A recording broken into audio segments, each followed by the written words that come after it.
everybody, welcome back to the channel and welcome to today's video. In today's video, we're going to be printing with TPU for AMS. And this isn't the first time that I've printed with TPU in an AMS. If you've printed with the other TPU in the AMS, then you know exactly why I'm laughing right now. And that's because your TPU got stuck in the AMS and you had to take it completely apart and just to get the TPU out of there so that you could use it again. And that happened to me, I think, in the first week that I had my X1C. So super funny story about that. So I was super excited when I saw that Bambu Lab released TPU that you can finally use in the AMS because of my little interesting story that I had with it in the beginning. But what I think's really cool is we haven't been able to do a multicolor print in an easy way with TPU without, switching everything on the external spool and doing layers at a time or something like that. But in order to, just do a normal multicolored print like we're used to, we haven't been able to do that with TPU from Bambu Lab. So in today's video, we'll be checking it out. We'll do a couple of single color prints with it. We'll try it both in the AMS and the AMS Lite. We'll print with some of the old style TPU, the stuff that gets caught in the AMS. We'll use the external spool to print with some of that so that we can compare the two. And then we'll do a multicolor print with the TPU and see what that looks like. So if all that sounds good, then sit back and relax and I'll get everything ready.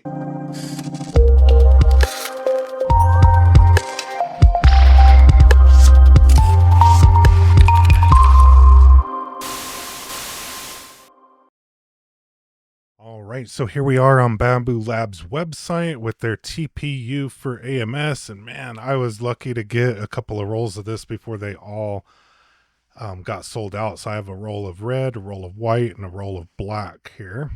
It's only available with the spool. So let's take a look at what can be used, or what this can be used for. It's a cool idea with these little clips, an AirPod holder,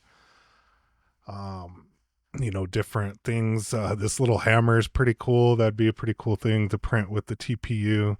Little target thing, airless tennis ball. That looks pretty cool. So we'll see that it prints at the same temperature as the normal TPU. It does have a higher max volumetric speed, which we know affects all of the speeds there, and a higher printing speed, a much higher printing speed. And we'll see that it does have some deflection as well. Here's some of the recommended settings. Do not use your brand new Super Tack plates. Not recommended for that. Our textured plate or the smooth PEI is really just the high temperature plate for those of us that have had that for a really long time. Don't use a 0.2 nozzle on the smooth PEI plate. You can use a glue stick or the Bambu liquid glue, and this is compatible with the AMS and the AMS Lite. And you do need to dry it at 70°C for 8 hours. I was able to do that in my Sunlu S4, so I was able to get all 3 rolls done at the same time. So that's a little bit about the filament. So let's start getting it ready to print. So let's go ahead and load it in the AMS and the AMS Lite. All right, so let's go ahead and get the first roll inserted, which will be white TPU.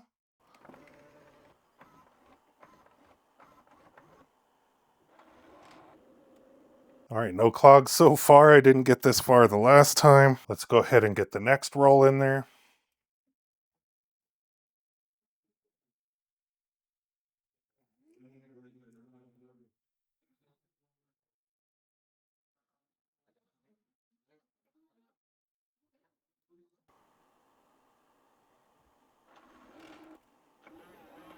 All right, no issues there. Now let's get one loaded on the A1 Mini. All right, so let's get it loaded in the AMS Lite.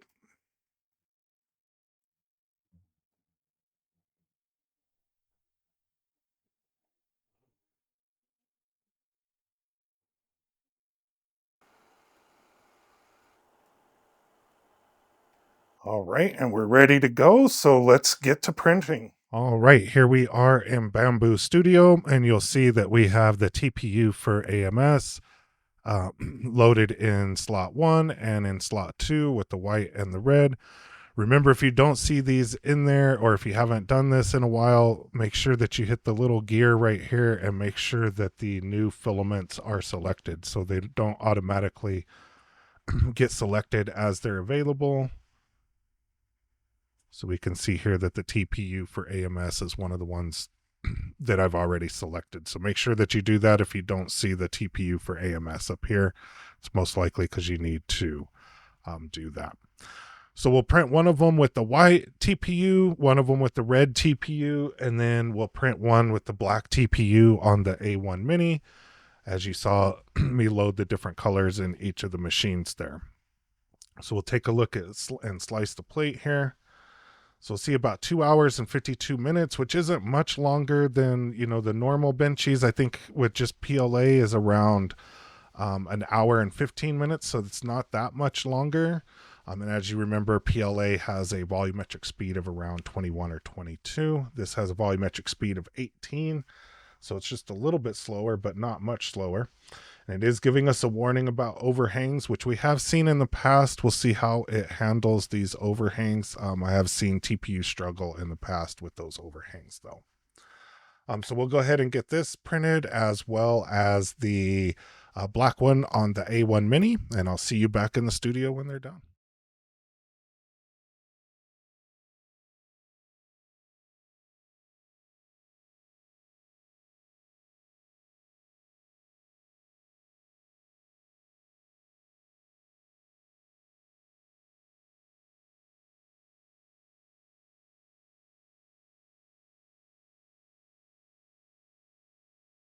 All right, so here we are back in the studio, and we have all three printed, these two on the X1C, this one on the A1 Mini.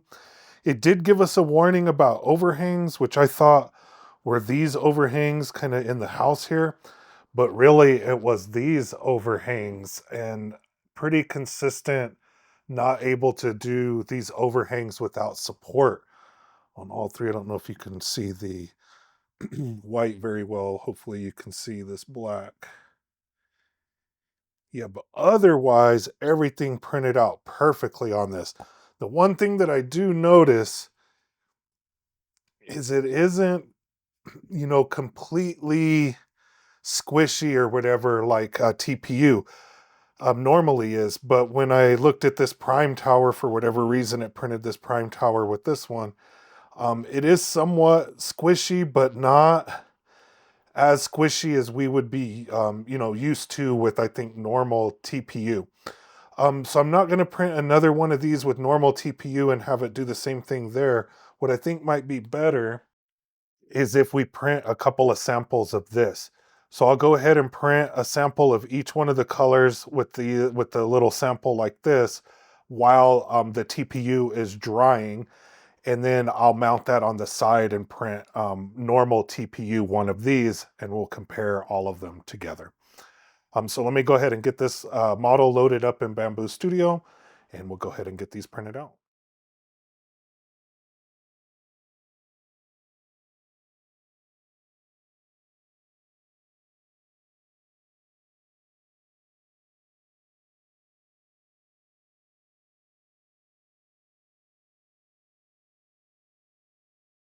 All right, so here are the three printed out. These two printed on the X1C, this one printed on the A1 Mini. They printed pretty good, but did have a few little errors on the bottom of it there on some of the overhangs. So somewhat similar to the benchies on the bottom there. The other thing is it's not squishy at all.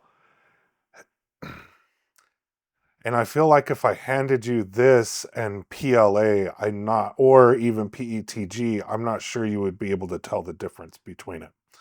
So let's go ahead and print some out of the normal TPU. I've had that drying this whole time, and I'll go ahead and get it set up. And let's go ahead and print one of these in normal TPU so that we can see a difference between them.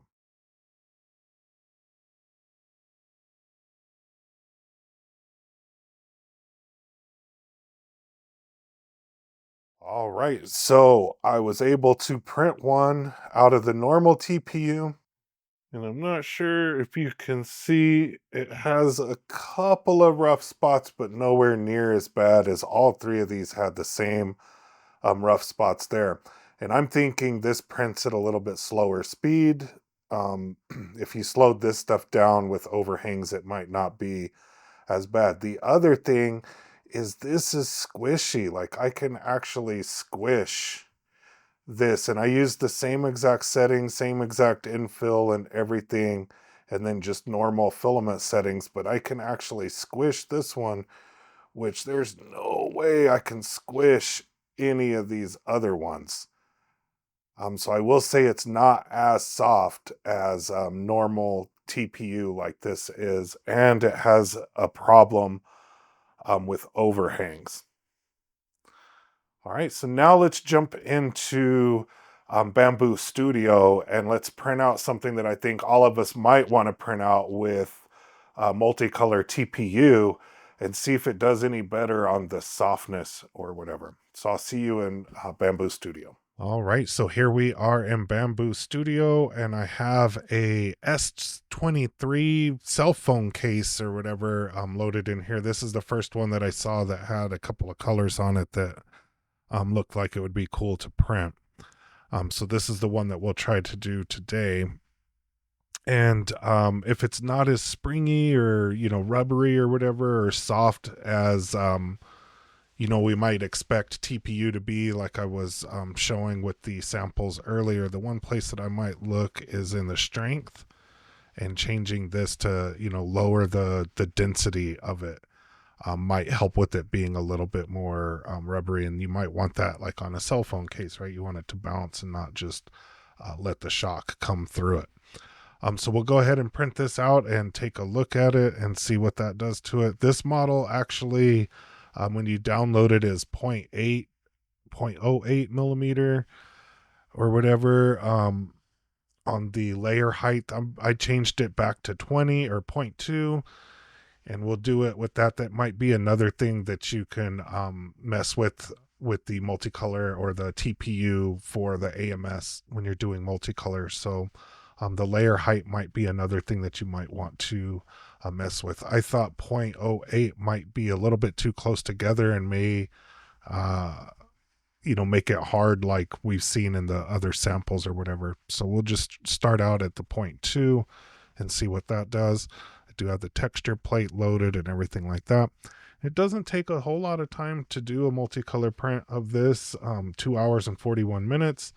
As we saw before, the volumetric speed on here is pretty high, pretty close to the PLA. So let's go ahead and get this printed, and I'll see you when it gets done.